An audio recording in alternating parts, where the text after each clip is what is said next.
यह है कक्षा 8वीं के एमपी बोर्ड जो न्यू सिलेबस आया हुआ है उसका यह क्वेश्चन है। प्रश्नावली 2 से है। अब ये मुझे क्लियर पता नहीं कि कौन सी प्रश्नावली का है, पर प्रश्नावली 2 का। चलिए इसको सबसे पहले सॉल्व करेंगे। साथियों, सबसे पहले हम क्या करते हैं कि इसको करने के तो वैसे 2-3 तरीके हैं। आप 2-3 तरीके से हल कर सकते हैं।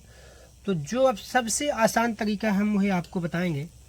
तो सबसे पहले आप क्या कीजिए, जो 3t लिखा हुआ है 3t - 4/2 और माइनस, सबसे पहले इसको उतार लीजिए आप 3t - 2 और बटे में 4। साथियों ध्यान रखें, जो बीच में माइनस दिया हुआ है यही एक माइनस जो है आपके सवाल को जो है डिस्टर्ब कर देता है।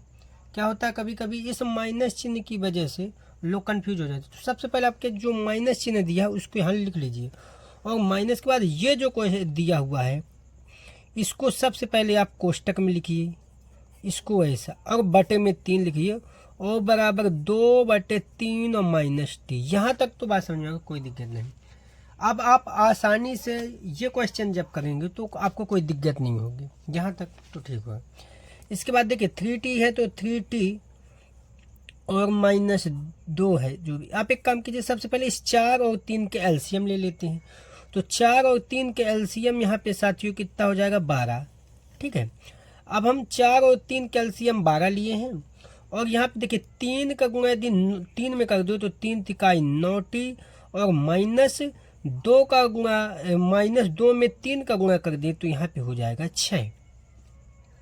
साथियों इसी प्रकार यहाँ माइनस है तो माइनस चिन्ह लिख लीजिए और इस 4 का गुणा 2t में कर दिए तो 4 दूनी 8t और प्लस है तो प्लस चिन्ह, और इस 4 का गुणा यदि 3 में कर दे तो 4 तिहाई 12 और बराबर 2/3 और -t।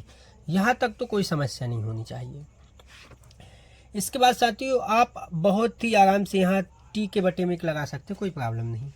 अब इसको एक काम करते हैं, यहाँ 9t - 6 और माइनस का गुणा 8t में करेंगे तो -8t और माइनस का गुणा प्लस में करेंगे तो -12 और बटे का पूरा जो एलसीएम आया था 12 उतार लीजिए। यहाँ तक कोई दिक्कत नहीं होनी चाहिए। बराबर, अब देखिए 3 और 1 का एलसीएम यदि आप लें तो यहाँ 3 हो जाएगा और 2 1 कम 2 तो 2 और -3 3t इधर हो गया। यहाँ तक तो कोई दिक्कत नहीं। इसके बाद साथियों अब आगे क्या करते हैं हम कि पहले इसको सॉल्व कर लेते हैं। देखिए 9t में से 8t गया तो यहाँ कितना बचेगा, 1t। इसी प्रकार -6 है और -12 है तो हो जाएगा -18 और बटे में 12 और बराबर इधर 2 -3t और बटे में 3 और यहाँ पे कर देते हैं त्रियक गुणा।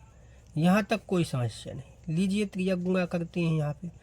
तो त्रियक गुणा करने पर अब इस 3 का गुणा t में कर दीजिए तो 3t और इस 3 का गुणा -18 में कर दिए तो 18 तिक 54 बराबर। इसी प्रकार यहाँ भी कर लेते हैं।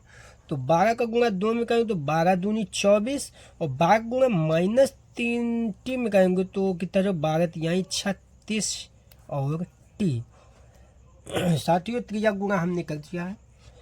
इसके बाद अब हम क्या करते हैं कि ये 3t को यहीं लिखे रहने देते हैं और इस -36t को इधर पक्षांतर कर लेते हैं तो +36t और बराबर ये 24 है तो 24 और इस -54 को उधर पक्षांतर करेंगे तो +54 हो जाएगा। यहाँ तक कोई समस्या नहीं होनी चाहिए।